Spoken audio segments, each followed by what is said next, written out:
On a clear day when the sky is blue and there's just enough breeze to blow the clouds away, you can stand on the big hill above the valley and watch Duck and Oliver far below, busily at work on Duck's branch line near the sea. The two engines are very proud of their matching coats of gleaming color. Oliver often talks about the time that Douglas saved him from scrap. If it wasn't for his help, Oliver will say, I might have been caught when I ran away from the scrapyard, and I would never have come to live here on Sir Topham Hatt's railway. The other engines all wanted to know about Oliver's adventures.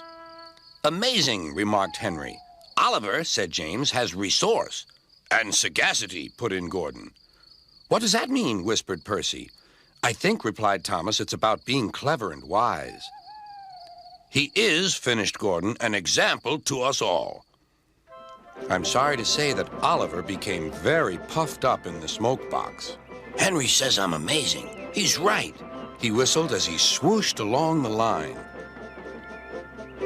One day, Sir Topham Hatt came to see him.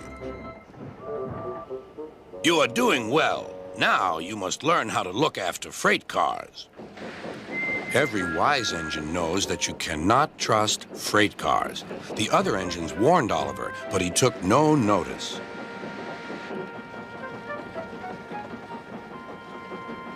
You think I can't manage, he said huffily. Gordon knows better. He says I'm sagacious. You may be good gracious or whatever you call it, but cars can be troublesome, and... Say no more, Duck, interrupted Donald. It's a pity, but the wee engine'll just have to learn for himself. Oliver pulled some loaded cars to a siding and pushed the empties to the chute.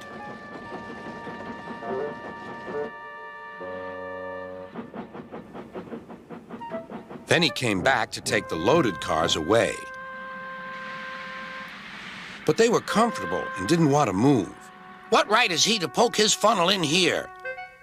We want Duck. Or Donald. Or Douglas. Look sharp, puffed Oliver. That's not the way to speak, hissed the cars. We'll get even. Oliver heard nothing. The cars moved smoothly at first, then suddenly Oliver felt them push forward. His driver applied the brakes, but they were useless against the surging cars. On, yelled the cars. Oliver fought hard, but still they forced him on and on.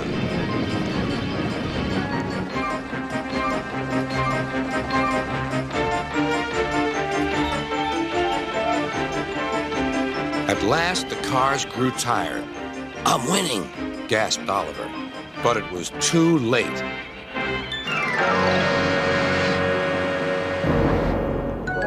Oliver lay bruised and bemused, bunker down in the turntable well. Duck surveyed the damage. Hello, Oliver. Are you being a good gracious engine? Beg pardon, but we really don't like this sort of surprise. Donald and Douglas will miss their turntable until it is mended. That evening, Oliver was hauled gently to safety. I'm sorry, sir, he said to Sir Topham Hatt. I should have listened to Duck's advice. I don't feel good gracious or whatever it is. I just feel silly. Well, Oliver, replied Sir Topham Hatt, now you know the damage cars can do. Yes, I do, sir. I look like a load of scrap iron. Oh, I don't think so, laughed Sir Topham Hatt. But you do need to go to the works to be mended. The other engines now felt sorry for Oliver. The branch line won't be the same without you, whistled Duck. Come back soon. A few days later, Oliver did come back. His coat gleamed brighter than ever. He was a wiser engine, too, and never made a mistake about cars again.